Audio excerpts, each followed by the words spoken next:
basketball's kind of like that. Ooh, he has the ball. Will he shoot the ball? No, He shot the there's ball. like no You could do the same downtime, thing. like something's happening. Yeah, but like. Then you can choose a different hill, okay? There's like an open Bad game. hill. On the that's Fed bench ball. developing It's from it's the- good. Exactly. Playing is kind of funish. Playing is fun. It's not aerobic activity, though, really, honestly, right? Okay. You like play for a 3.5 hour game, like, we can do 2 more of those, and I'm still not gonna be tired. Like, a long walk would Hey make man, me more catching is tired. difficult. What's that? Catching is difficult. Oh, catching Yes, is scoring is physically difficult. exhausting, I know. But if you're playing outfield, it's like, Even outfield, if they like hit the ball a lot, then you If can you hit the a ball lot. like 2 times. and every inning you need to walk out there. Exactly. And then walk That's a back long in. pass. It's a long way.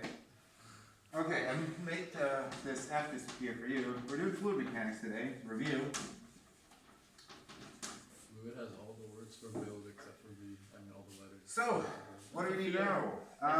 Important concepts, obviously we need to know what density is, right?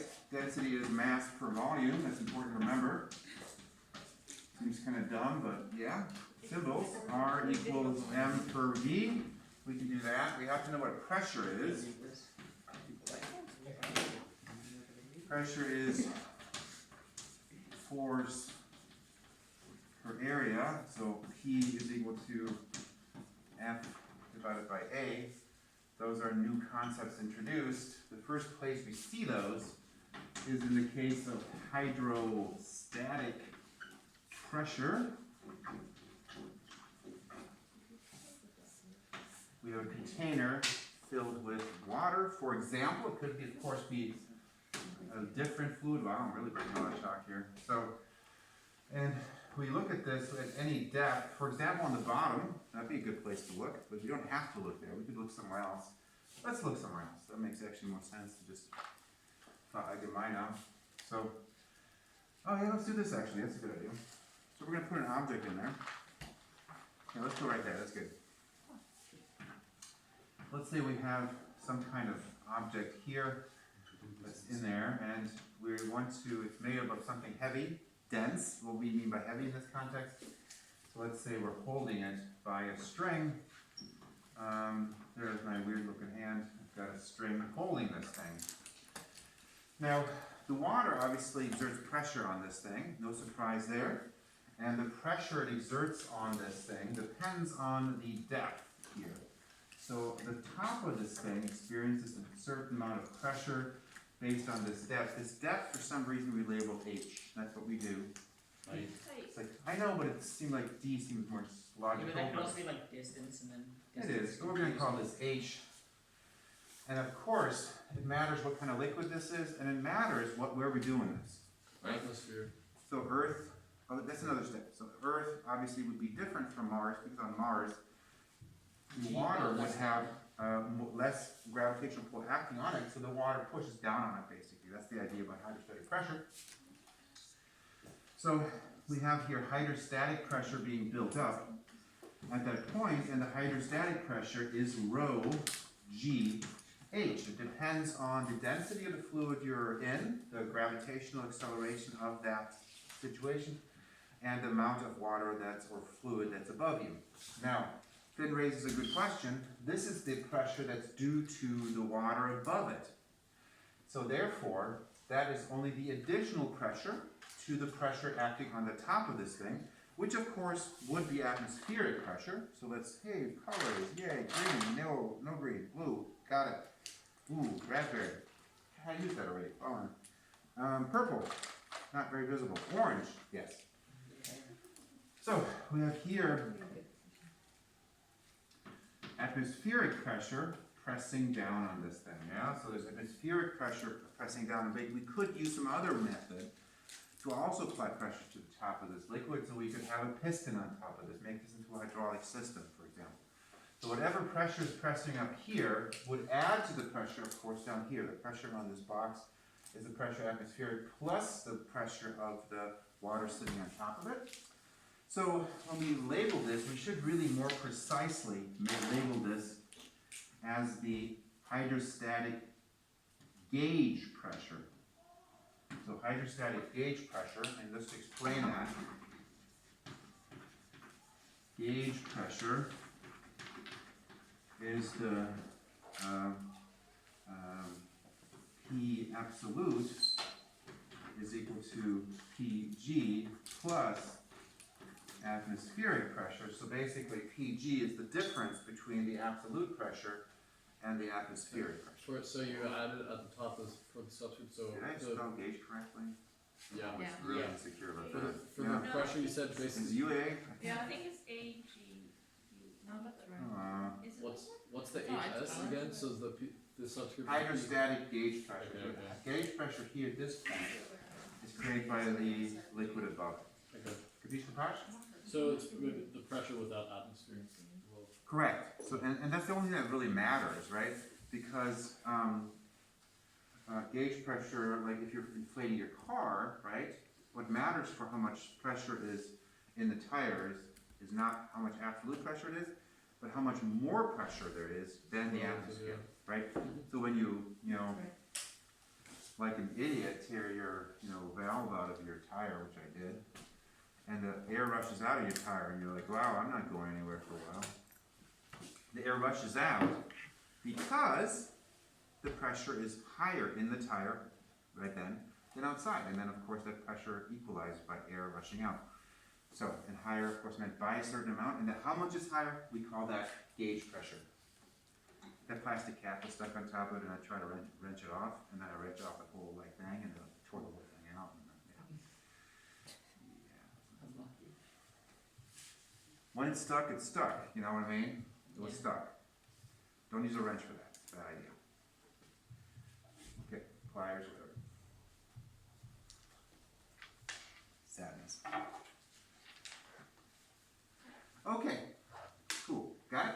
Now, you already get the idea. We put this in, you say, okay, there's gauge pressure on top. Of course, that means that this block, for example, has an overall force acting down, because on the top, at this point here, at least, this pressure up here is pushing the block down. Yes? But actually, fluids, liquids, provide the force up. Okay? A buoyant force that you've experienced if you have friends. And you've gone to a swimming pool, and you've been able to go, yeah, I can lift you up, I can throw you over here, you've done this, it's a lot of fun. And that's because people are lighter when they're in water. So there's a buoyant force holding them up. Why? Let's take a look. So up here there's a force downward, that's true. On the other hand, over here, right? If you look at the bottom of this thing, you're like, oh, I see, the bottom of this box, for example, this is the H bottom, right? Because the bottom is deeper than the top of this thing, there's also pressure at the bottom, but it's bigger because HB is bigger than H, and the gauge pressure on the bottom is larger than the gauge pressure on the top. And then for this block, the force up would be bigger than the force down. Okay? Make sense? That's the source of the buoyant force, and that rhymes, and you're happy. so it's just Yes. the difference. But like, doesn't that technically apply to any location the longer that HB is always bigger than H, but that doesn't always mean it's positively buoyant? Every object immersed will have a buoyant force acting on it because that object has extension, has volume, and therefore it has parts that are lower in the water or liquid or fluid or whatever than the upper parts. So every object immersed in a fluid will experience a buoyant force upwards. I thought you said positively buoyant force, like where it's upwards, like it goes up more than it goes down. It's always net up. I feel like we're turning in circles. I'm not sure I know what you're asking. If you like drop a rock, then net force isn't up. It is. Well, I see what you're saying. The net force, not the overall, of course, the gravitational force. Like in this case, the net force, overall net force is 0 because we're holding it. Gravity acts down, buoyant force acts up. Hey, let's do that. That's good. We have a diagram? Yes, yes? So we have here, ooh, this is a nice problem. Very nice. Blueberry yogurt. Yum, yum. So this is Fg.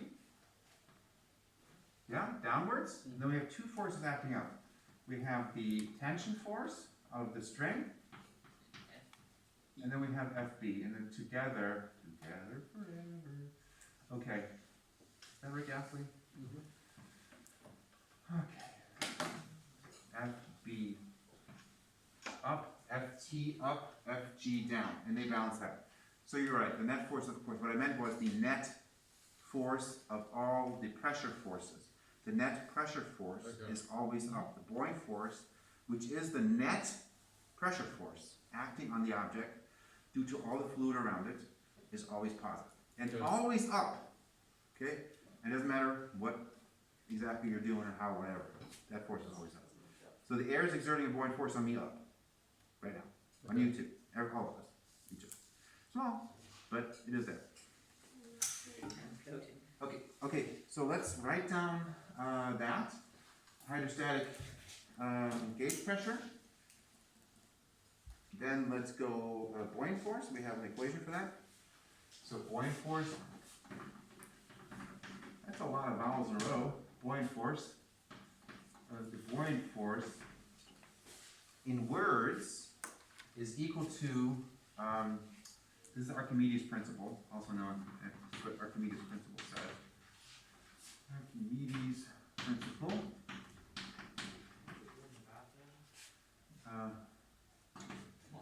This is the guy in the bathtub, yep. Buoyant force is up and equal to the force of gravity, which, why am I writing this all out? I have no idea. Which would act on the displaced fluid. Okay. Whoop.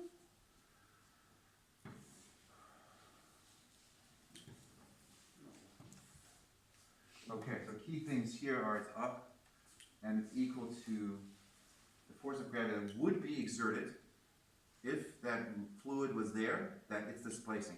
So the cube right here, or me in this air, we're displacing air or liquid or fluid or whatever. It can't be there because the object's there, right? So the object's there, there's no water there. That water would experience the force of gravity, and the water around it would hold it up, it wouldn't fall.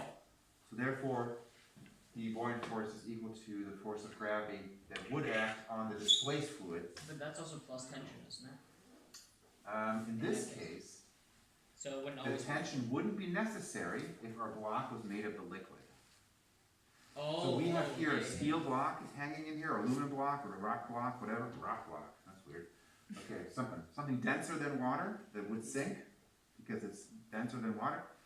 The buoyant force is only equal to the force of gravity of the displaced fluid, not the actual thing. So the steel block would only experience then a certain amount of force up, that's 1/10 maybe, of its force of gravity, and therefore would still accelerate rather quickly downwards, at least initially. Then we have drag force, which you guys can't deal with, so don't worry about it. But it would act, of course. But initially, a steel block in water will initially accelerate very close to the speed of light. That makes no sense. It would accelerate very close to to gravity, Okay. to 9.8, very close, like 9, 8, something like that. But drag's huge, right? So it would slowly, very quickly, the gravitational acceleration would slow down, get smaller very fast. Yeah, Sam. Are you sure it's about the displaced fluid and like because I mean the force of gravity would be equal to mg, right? So like I mean the mass of the object. So No, it will be the force of gravity acting on the displaced fluid. why? Because the idea again is that the simplest way to do this is to think about a Gedanken experiment where you just take this block out without the water rushing it and replace the block with the fluid. That fluid that would take up this space. But it doesn't have the same mass. Exactly. But the thing is, if it were that fluid that's around it, it would be supported by it. Yes. That means that the other sides of this magically held back space, yeah, would be able to hold a yellow block of water exactly there. If they're holding it, that means they can act against the force of gravity that would act on that displaced fluid by exerting a buoyant force up equal to that, and it would just rest. Yes. You take the steel block and put it back in there after you've taken the water out. The other sides are still doing the same thing. They still exert the same buoyant force on that block that's now steel. It's still equal to the force that they would have exerted on the water, which is equal to the force of gravity that Yes. water But would have experienced. but the buoyant force, like if it's at rest, it's equal to the force of gravity. if it's just sitting there, if there's like a steel block which somehow has like density same as water, then, What? Okay. Steel is denser than water, Doodle. yeah, I'm aware. But, Are you? Your question No, I'm indicates not. it doesn't. Mathematicians, what we're gonna do. Okay. Okay. so if you just have like a block that's a different mass, you're telling me that the Buoyant Force is equal to the amount of, just the volume of the displaced fluid?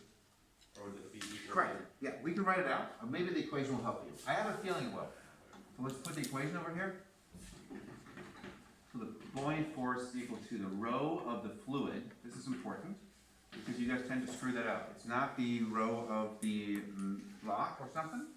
It's G, that matters. And then over here we have the displaced volume.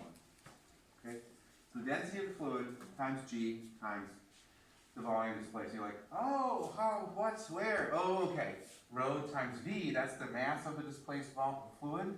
And then G is the gravitational acceleration. We tend to write it like this. It might make more sense to write a rho VG, yes? But we don't. Yeah. Cool. Okay, that's the buoyant force equation. Cool, cool, cool. That's hydrostatic pressure, also cool. Great. Now, and next step. Let's move on. There's hydrostatic pressure, so there must be pressure on moving fluids. Is this helpful? Yeah. Yeah. Very good. Okay, so we also have obviously pressure by moving fluids, and some confusing things start happening, which are confusing. And the classic example, they do tend to like to ask this. It's just a pipe that narrows down, for example. Yeah, this is obviously something that's important, yeah? So you have a pipe that narrows down, so you have this area, this is moving at speed V1, and there's pressure P1, and we have area A1, and then the fluid moves over here, and then here we have a smaller area A2, and then we have pressure P2, and the first question, of course, is what happens to the speed? And you've all done this with that garden hose when you're spraying your siblings and or Speed dad. up. Was that? It'll speed up. It speeds up. It has to speed up because it has to still get all the liquid through here, right? So the same amount of water must flow through, which means that to get to the same throughput, which, did we settle on that as a word? I think we changed it, but yeah. Flow rate. Yeah. Yeah. We call it volume flow rate, or just flow rate. This means that here at this point, we actually have a larger speed, V2, and that of course implies something. There must be a force acting on it to accelerate it. That's what Newton says. So if we have a fluid moving at a certain speed here, V1, it accelerates to V2. The only force available to it is the pressure force, right? That means P1 and P2 stand in what relationship? Which one's bigger? P2. P2 is wrong. Perfect. Excellent. No, I know it's P1 because of the equation, but it makes qualitatively sense that it's P2 because as P2 goes up, the velocity also goes up. But it's not like that in the equation. Okay, so it has to be accelerated. So in order for it to accelerate, it needs to receive more pressure from behind compared to in the front for it to accelerate out of it, right? So P1 has to be larger than P2 Otherwise, it wouldn't go there. to accelerate fluid from V1, which is smaller than V2, right? Right? Let me write it like that. Make sense? Cool, cool, cool. And so you can kind of like put this in your head maybe that if V goes up, P goes down, and of course, in general, when V goes down, P goes up. Now, this is generally true, but we have to also think about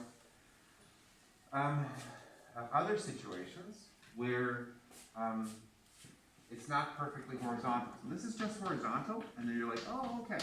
And I think I call this the horizontal Bernoulli, and that's fine. It's a partial looking at this process.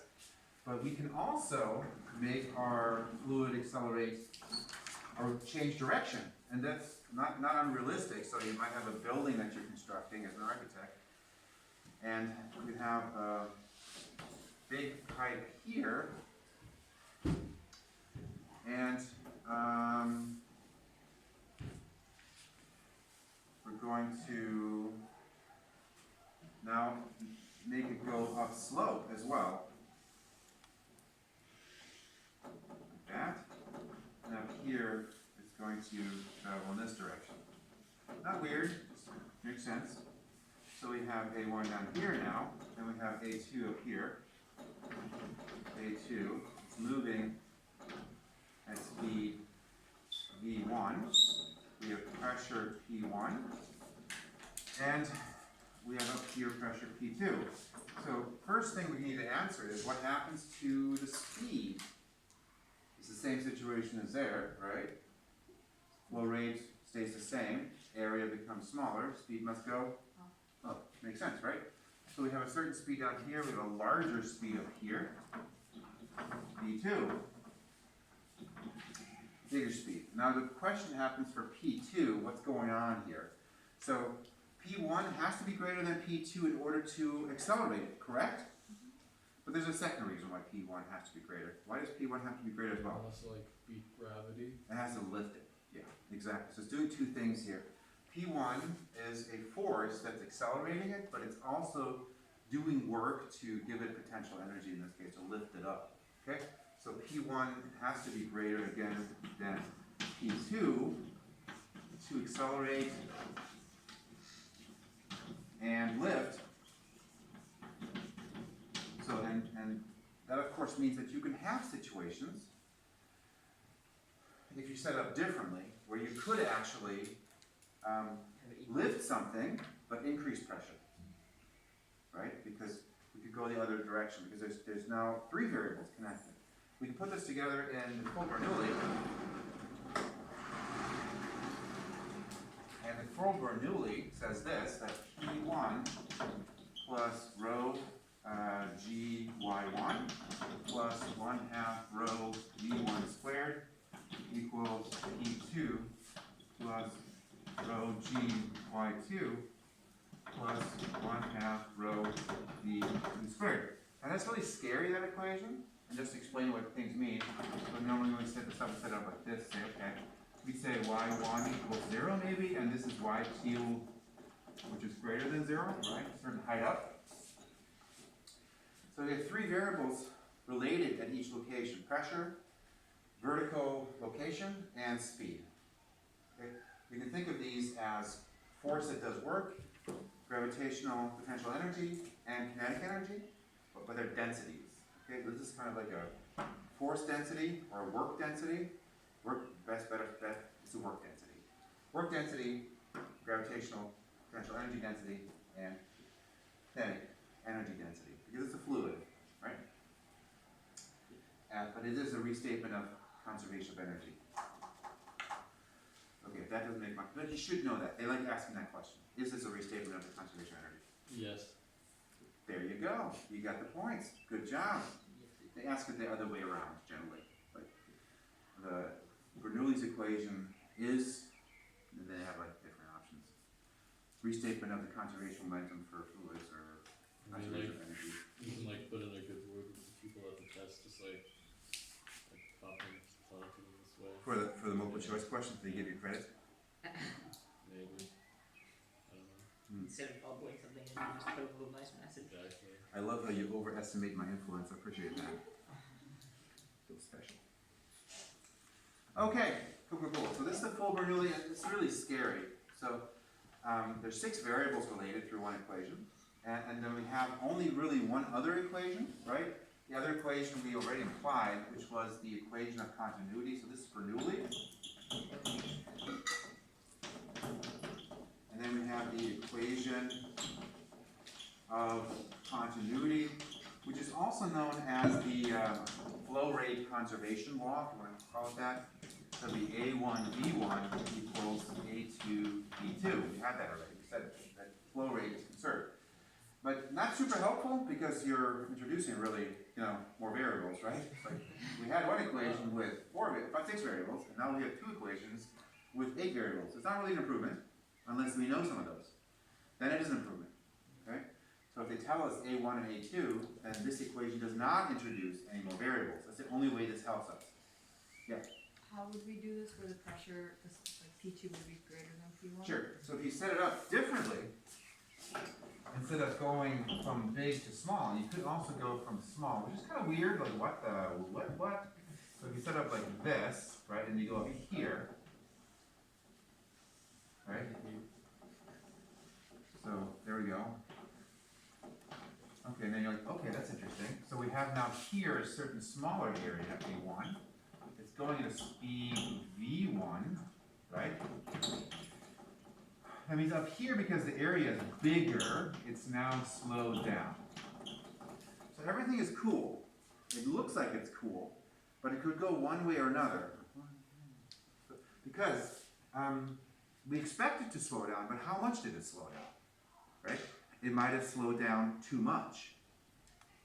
And if it slowed down too much, overcompensating for gravity, then up here actually you build up extra pressure. Because we've slowed it down too much, that means up here the pressure has to be larger than down here in order for that to happen. But you still need pressure to lift it. Yine. So in this case, no, you don't. Because, so, I mean, this makes sense, right? I mean, if you imagine just, a rolling ball, right? Right? It'll get up here. And it's going fast enough. That's the nice idea. So that's the same thing here. The water can make it up the hill. As long as it's going fast enough, it slows down. That's cool. But if it's slowed down too much, there's actually a force acting against it. That must be due to pressure. We're ignoring drag because we're not smart enough for that. Or friction or turbulence or all that stuff. It's way too hard for us right now. Okay, but assuming everything is super smooth, which of course is totally not, but whatevs. Okay, so then it slowed down more than it should, which means that the pressure over here is actually bigger. In this case, oh, this would be awful. P1, P2 could be the same. Yeah. P1 could be greater than P2. P1 could be smaller than P2. And if you made this into a free response question because you're a hateful person, What would we say then? Should we just say it could be anything? if you ask this question, the correct answer would be what we just said.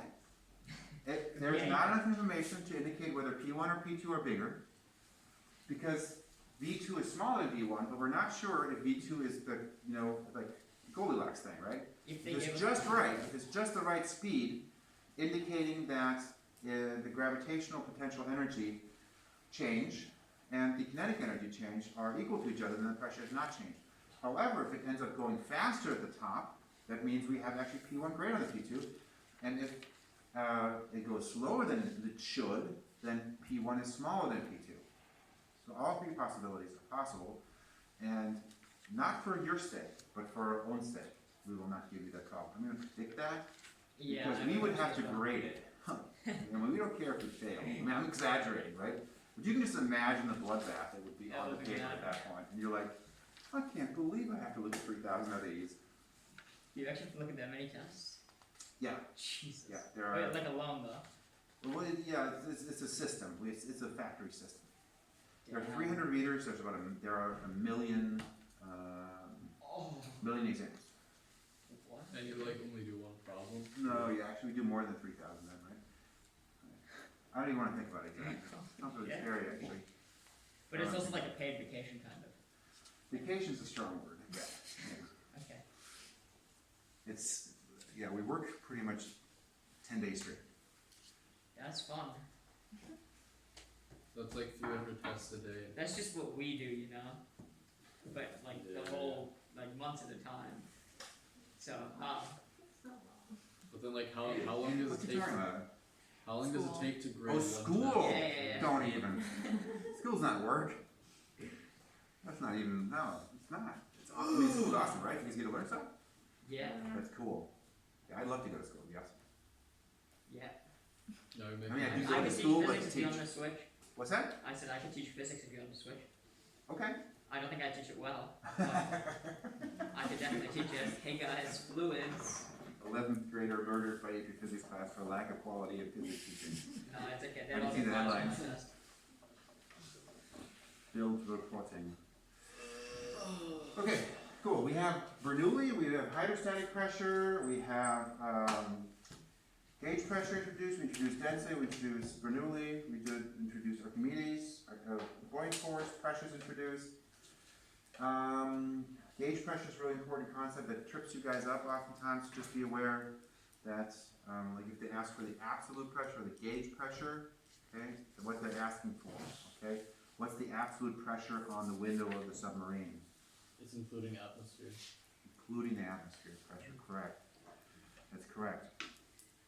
And of course, then you can say the absolute pressure is but the force on that window is, of course, just due to the gauge pressure, because assuming the inside of the submarine is pressurized, as I hope it is, at a normal pressure because you have people in there, and on the inside you have air pressure, that the atmospheric pressure, and outside is gauge plus atmospheric, so the pressure difference is gauge pressure again. Hannah?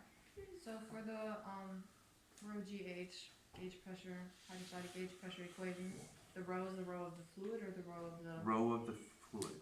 And then the H is the top or the bottom? It is the pressure is a certain pressure at a certain location. At a certain location. At a certain location. So if you are at depth H in the water, the pressure is rho GH. Sam? Does A1 B1 equals A2 B2 apply and height difference? It always applies as long as, yes, it does apply. Flow rate is conserved. Stuff is conserved as long as it's an incompressible fluid. So that's generally a liquid. So liquids we consider incompressible in this class. So therefore, if the liquid is incompressible, then conservation of stuff indicates that it's still there. So the water has to get out of the hose. Doesn't have a choice. Okay, let's take a break and then we'll do something else afterwards. Could we do some energy conservation, E&M stuff? So physics E1, but it applies. Like energy work and or like E&M. Oh, okay, like potential, energy moving charges in potential fields and those kind of things? That stuff too, Did yeah. wait, what did you guys ask for? Well, we're thinking of What? either topic. Like Oh, both. I don't think I understood the first topic, because I interpreted that to be the same topic, so I didn't understand the question. No, I think just E&M review would be good. Oh, okay, with the magnetism, okay, Yeah. okay. And then like if we do potential stuff. Okay, that's like electrostatics, okay. Yeah. Aha, so you're looking for Faraday's law, Ampere's law, coils creating magnetic fields, that kind of stuff? Charges being deflected by magnetic fields? Yeah, that would be useful. Good, yeah, definitely, that is good stuff. Do we need to know the Doppler effect for AP Physics 1 particularly? Or waves? And not quantitative for sure not, qualitative, Maybe okay, good enough. I'm not sure What if is it. it again? effect frequency. Oh, okay, so when you that was like a race car, I mean, it wasn't me making the noise of a race car, right? So the engine of the engine of the race car has a certain frequency, a certain pitch, but as the car approaches you hear it as higher. And after it passes you, it's lower. And the same thing occurs with sirens, for example, with the fire engine approaching you. And that's basically all it's referring to. The Doppler effect is that the frequency of a wave is affected by the speed of the observer and of the emitter. And if you're standing still and the source is moving towards you, the frequency increases, and if it moves away, frequency decreases. So the same thing applies to stars. So approaching stars would be blue shifted, the light is more blue, and receding stars would be more red. Oh, Zach, yeah. Hola! Oh. That hurts. Done. Alright, that's fluids. Oh wait, we're still rolling. We should probably stop that. We should stop the video, yeah. Yeah, we should stop it. Wait, what? Actually, no, take classes. Okay, so we'll stop here.